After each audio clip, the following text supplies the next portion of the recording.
Olá, assombrados! Eu sou a Ana Paula e vou contar um relato para vocês neste Tipo ao Vivo de hoje. Essa daqui é quem? Minha Flor, a Penélope, que ela tá aqui porque ela quer mostrar o desenho que ela pintou. Tô pintando. Ela está pintando e ela quer mostrar para vocês aqui o desenho que ela está pintando. A folha é verde. A folha é verde de chroma key, então fica assim: o fogo, que são os 4 elementos. Eu tô pintando. As gotinhas de chuva, que é o ar, né? A terra e o fogo. Ela está pintando ainda e ela quis mostrar para vocês, certo? Muito obrigada, Pepe. Depois você pinta, continua esse, depois você pinta outro desenho aí. Matheus tinha esse livro faz tempo já. O Sapo Gerson. Lucas. Cadê o Sapo Gerson? É um sapo. Enfim. Beijo. Fecha a porta aí, por favor. Faça para lá. Tadã! Entrou na parede. Magic. Agora sim, pessoal, não se esqueçam de deixar o like no vídeo e não se esqueçam de fazer aquela visitinha à nossa loja virtual, a lojaassombrada.com.br e caixa Halloween, não perca a sua. Fio de cabelo aqui. E agora vamos para o relato de hoje, que é este que está aqui atrás. Não, brincadeira, é esse daqui, A Venda do Bar. Olá, Ana, me chamo Fulana. Sou da capital paulista. Admiro muito o canal de vocês, que acompanho sempre que estou a fazer algum serviço doméstico. A história que venho contar hoje é do meu pai, que faleceu em 2009. Infelizmente, vítima de um câncer no pâncreas aos 69 anos. Novo. Os nomes estarão trocados caso haja algum. Beleza, vamos lá. Meu pai era um típico homem nordestino de antigamente. Bruto, forte e não deixava transparecer qualquer tipo de sentimento que considerasse fraqueza. Passou meses tomando relaxante muscular, achando que estava com dores nas costas por carregar peso. Ele tinha um bar na Zona Leste e vivia trabalhando em pé e carregando aquelas caixas de garrafas de cerveja. Quando foi finalmente ver o que era essa dor nas costas, foi diagnosticado com câncer no pâncreas. Na época, ele não soube do diagnóstico, pois as minhas 2 irmãs e o meu irmão tinham medo dele desistir da vida ao saber que teria que parar de fazer coisas que gostava, como trabalhar, né? Como, por exemplo, trabalhar. Elas disseram que o diagnóstico era de pedra na vesícula. Como eu tinha 16 anos na época, em nada pude opinar. Meus irmãos são muito mais velhos que eu. Ele passou cerca de 1 mês internado. Fez a cirurgia para retirada do tumor, mas infelizmente o câncer já havia se alastrado para uma veia importante do coração. O médico havia dado uma expectativa de vida de 2 anos. Isso se ele fizesse a quimioterapia. O que sabíamos que provavelmente ele iria se opor, pois ia deixá-lo debilitado. Quando ele saiu da cirurgia, ficou em um estado muito vulnerável. Eu nunca vi o meu pai, que é o homem mais durão que eu conheço e que estava sempre bem e disposto.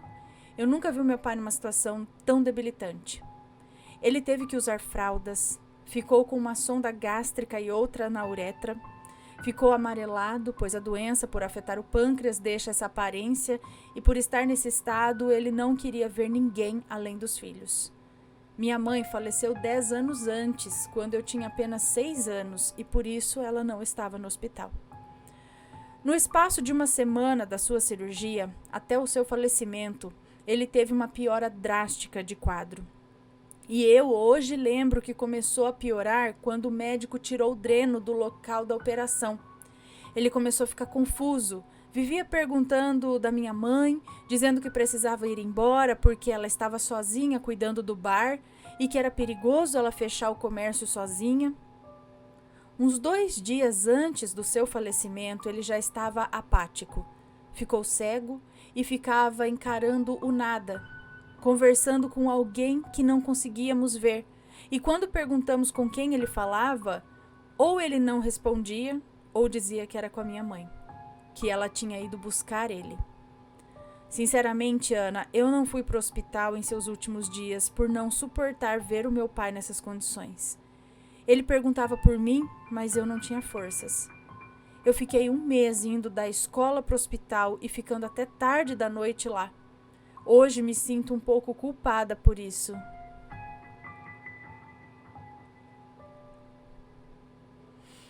Ele partiu na madrugada do dia 29 de setembro de 2009. Minha irmã mais velha, que estava no quarto com ele, estava dormindo, mas disse que sentiu alguém lhe acordar no exato momento que o meu pai parou de respirar. Ela correu para chamar ajuda, mas ele já havia partido. A médica de plantão não quis atestar a morte dele e tivemos que abrir um boletim de ocorrência e encaminhar o corpo para o IML. A autópsia apontou parada cardiorrespiratória. Eu e meus irmãos sempre tivemos ações inusitadas em momentos inapropriados. E no IML, minha irmã levou a roupa para vestirem no meu pai para o velório. E ao entrar, após ele ser vestido, para ver se estava tudo certo, viram que a roupa estava em um outro cara. Sim, o funcionário do IML trocou os corpos.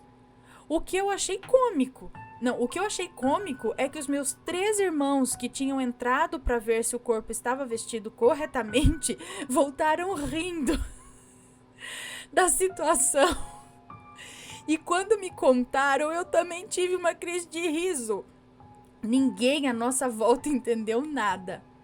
Mas no final vestiram o nosso pai com a roupa correta e ele foi velado e enterrado conforme o previsto. As semanas seguintes foram tristes e esquisitas. O meu pai tinha deixado como herança apenas o ponto do comércio dele, ou seja, o ponto comercial era dele, mas o bar em si não.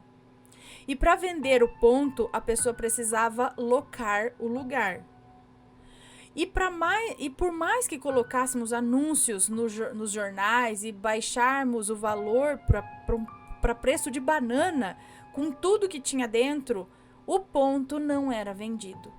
E o valor do aluguel do local não era barato. Além das contas de água e luz que continuavam vindo altas por conta dos freezers, do bar ali ligados com mercadoria dentro. Minha irmã então teve a ideia de mandar benzer as escrituras do bar em uma senhorinha que era benzedeira. Ela era muito idosa, não sei bem qual idade ela tinha, mas já tinha dificuldade de locomoção e tal. Chegando lá, minha irmã e eu esperamos na fila cedinho, porque o local sempre enchia, e a senhora tinha horário de atendimento reduzido devido à sua idade avançada.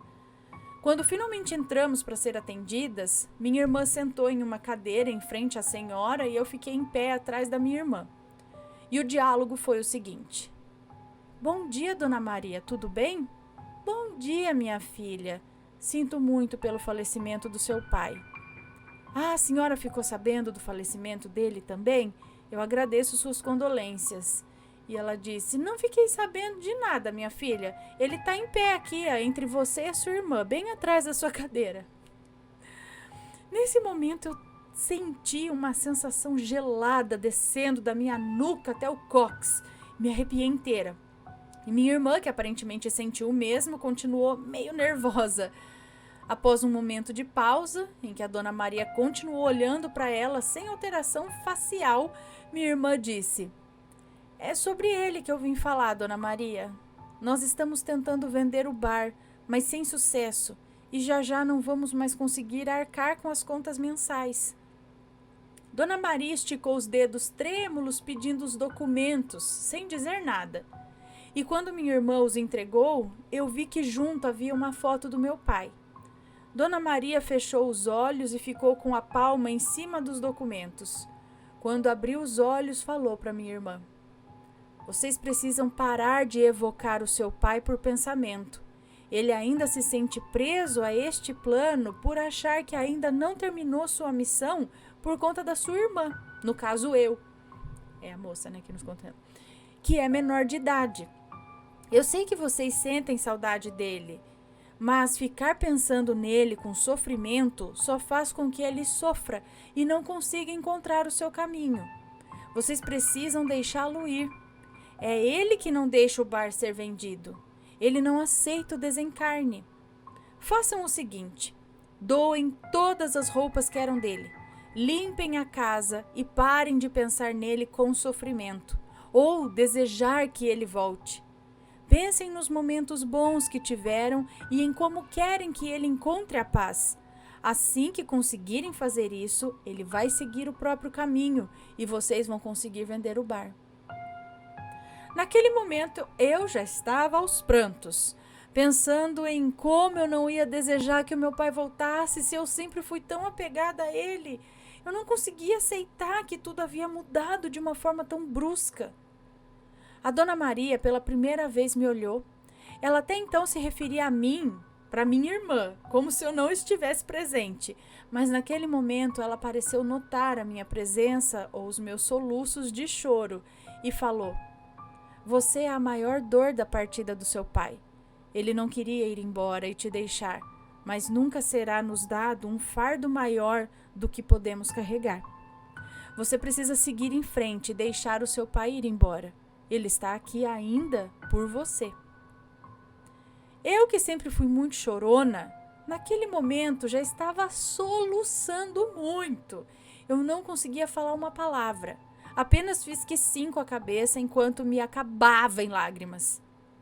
Dona Maria fez uma breve reza sobre os documentos e sobre a foto do meu pai.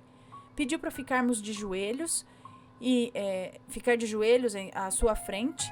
E fez também uma breve reza com as mãos em cada uma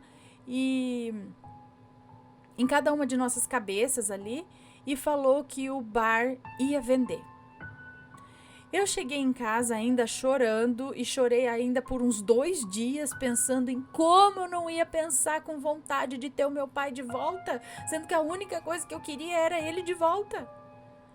A partida dele também levou uma parte minha que eu nunca mais vou recuperar. Enfim, limpamos a casa, empacotamos as roupas dele e mandamos para os necessitados do Nordeste. Exatamente 1 semana depois, as pessoas com menos probabilidade do mundo de comprar o bar apareceram. Um casal de meninas, uma americana e uma brasileira, que eram muito jovens e queriam continuar com o bar. Totalmente fora do perfil de comprador que a gente achou que teria aquela região.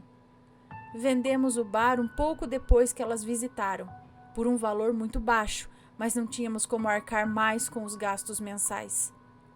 Hoje faz mais de 10 anos que o meu pai se foi e ainda sinto saudades dele, como se ele tivesse partido ontem. Minha vida após a sua partida não foi fácil e passei por vários apuros. Mas aprendi a não ficar pedindo que ele voltasse e hoje apenas rezo para que ele esteja bem onde estiver. Obrigada por ter lido meu relato, peço desculpas por ele ter ficado longo, espero que tenham gostado. Adoro te ouvir, Ana. Muita saúde para você e para sua família e para os assombrados. Um beijo para você, muito obrigada. E então, mais um relato falando aqui de como é nocivo para quem já se foi esse lance de você sofrer querendo que a pessoa volte, de não aceitar, né? Isso daí não, de certa forma não aceitar. Isso prende a pessoa pro lado de cá, prejudica que ela continue para onde ela deve ir, não é? A gente tem vários relatos falando sobre isso, que é difícil, como ela disse aqui, como ela relatou, como, né? Ainda mais se tratando de um pai, de uma mãe, de um filho, como você não vai sentir uma saudade, você não vai querer de volta, né? Mas eu acho que com consciência e um trabalho diário ali, né, de entendimento e tudo mais, a pessoa consegue. E é isso, pessoal. Esses foram... A saudade nunca vai acabar, mas esse desejo de ficar lamentando demais e querendo que, né, Ai, você não devia ter partido. O que eu vou fazer agora aqui, sabe? Essa lamentação, isso não faz bem para eles. E é isso, pessoal. Esse foi o relato de hoje. Espero que tenham gostado. Um grande beijo para vocês e a gente se vê no próximo relato, ok? Beijos e fui! Tchau, tchau!